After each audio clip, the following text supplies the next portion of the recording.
This month, I celebrated my day 365 of womanhood, and Bud Light sent me possibly the best gift ever, a can with my face on it. Check out my Instagram story to see how you can enjoy March Madness with Bud Light and maybe win some money too. Love ya! Told ya. Just saw this on my FYP.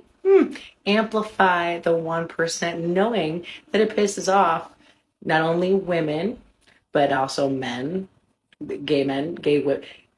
This is on purpose. Amplify that 1% voice, and you're doing one of two things. You're encouraging that 1% to rise up and feel like they're being targeted, or you're pissing off the other side of it all. Either way, you get chaos and dysfunction.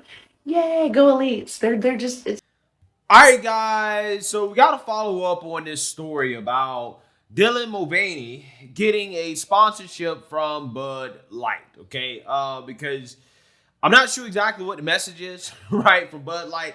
But I'm not necessarily sure if the message is being received well by their target audience, or who I thought their target audience was, right?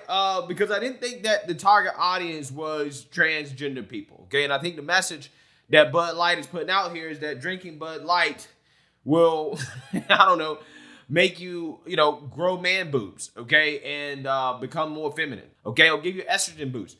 The estimated hold time is now less than 96 minutes.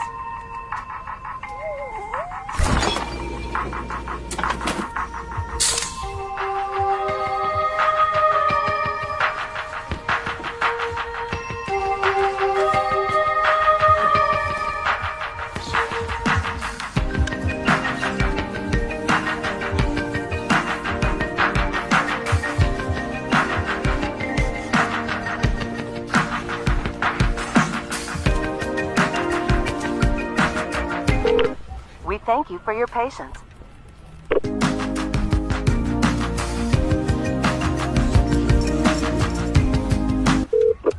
Sorry, are you still there? Yes. Okay, please hold.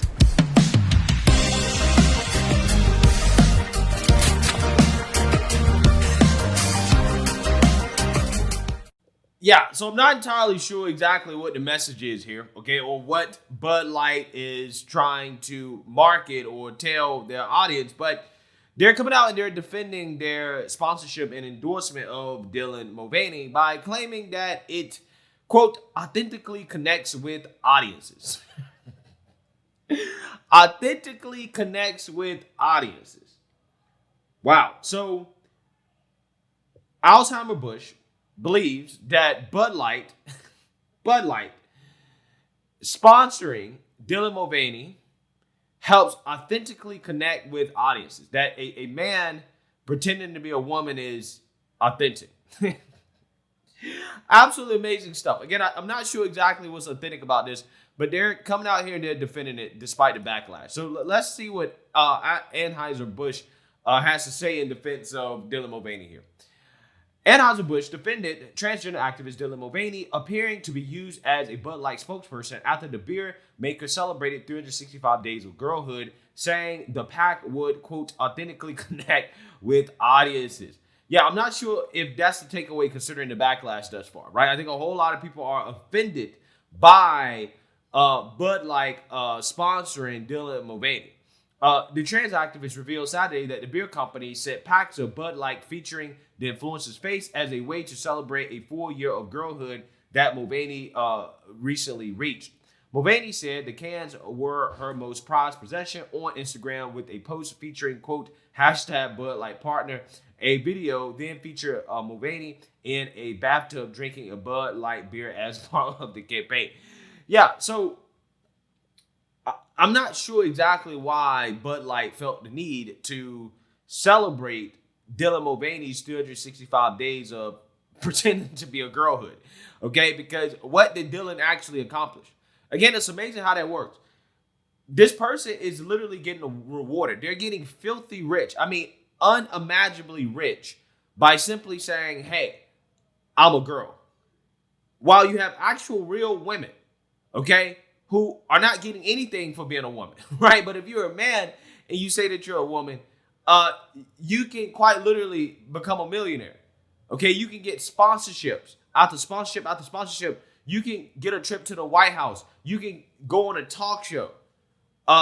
You can be a part of protected class, right, of individuals where any criticism against you is a form of hate and bigotry and transphobia. Again, it's absolutely amazing, man. These are the people that are claiming that they're so oppressed, that they're under attack. But every time you look, it seems to me that these are the most protected people in society, right? Nobody's more protected than the transgender person, okay? I'm so serious about that. I'm so serious.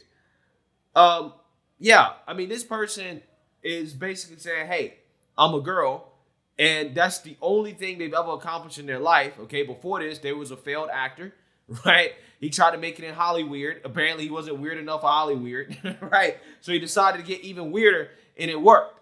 I'm just saying. I mean, this is, again, it's kind of crazy, man. The announcement was met with significant backlash, with Twitter users describing the ad campaign as another attempt to push gender propaganda, but the beer juggernaut believes the controversy is much ado about nothing. Quote, Anheuser-Busch works with hundreds of influencers across our brands as one of many ways to authentically connect with audiences across various demographics and passion points. From time to time, we produce unique commemorative cans for fans and for brand influencers like Dylan Mulvaney. This commemorative can be a gift to celebrate a personal milestone and is not for sale to the general public, an Anheuser-Busch spokesman told Fox News. All right, so here's the issue with this. The issue is that you paid this person to promote it, right? And basically, a lot of people are looking at this like, hey, you are endorsing the erasure of women and men as well, too, by extension, because, men are also being replaced by women, right? Again, you're basically replacing what it means to be a man or a woman. And it seems like Bud Light, right, is behind that, right? They endorse that message. This endorsement in and of itself is political because Dylan Mulvaney is a political person. He's a political activist pushing a political agenda. So therefore, when you put your money behind somebody like Dylan Mulvaney, basically what Bud Light is telling people, what they're telling their customers, the people that drink their beer, is that we support the far left gender agenda, right? Because that is what Dylan Mulvaney is pushing, okay? He supports all of the far left when it comes to their agenda to, basically have kids be able to undergo sex change operations, having them talk to teachers about sex, having them be exposed to male strippers. He supports all that stuff. So when you're sponsoring this person, when you're putting your brand behind this person directly, I mean, basically what you're saying is that, hey, we support this, right? We're totally fine with this. Okay? I mean, look, here's the thing, man. They have the right to sponsor and endorse whoever they want, but a lot of people will look at this and say, man, I'm not necessarily sure if I can drink a beer, right, that is supporting an agenda that I'm just not on board with. Again, Dylan Mulvaney is a political figure, and, Bud Light is basically telling us what their politics are here, right? They're making a political statement by endorsing this guy. The statement came after many people mocked Bud Light over the partnership. Conservative commentator John Cordillo wrote, quote, who the hell at Bud Light thought it was a good idea to make a grown man who dresses like little girls their new spokesperson? Brands have to stop listening to their woke creative teams and get in touch with their consumer demographics. Quote, might genuinely be the weirdest thing I've ever seen in my life, the Spectator contributing editor Stephen Miller remarked. Townhall.com columnist Derek Hunter joked, quote, Bud Light, the groomer of beers. Somebody said Bud Light, the king of queers, or Budweiser, the king of queers. Somebody said that as a joke as well, too. Again, the jokes write themselves on this. Robbie Starbuck tweeted, quote, message to conservative families from Bud Light seems to be, we will encourage and even celebrate the erasure of men and women along with all the values you care about. They've gone totally woke. Will you ever spend your money with them now? Quote, this is a parody. Dylan Mulvaney is now the face of Bud Light. Journalist Ian Miles Chong similarly wrote. Conservative radio host Eric Erickson wrote, quote, is the Bud Light thing an April Fool's joke? I mean, it's a trash beer, but given the constituent demo of Bud Light drinkers, it seems like a terrible marketing thing. I mean, who knows? Maybe they know better than we do, right? Maybe they know better than we do. Maybe, they're trying to gain some market share here with the growing, trans population, right? Because, everybody nowadays is trans, right? They're some type of LGBTQ person. So maybe they're seeing the writing on the wall here. Maybe they're saying, you know what? This is a population. This is a demographic that's going to grow. These people drink beer. Let's market to them through Dylan Mulvaney. Maybe that's what they're thinking, right? Maybe that's what they're thinking. I have no clue.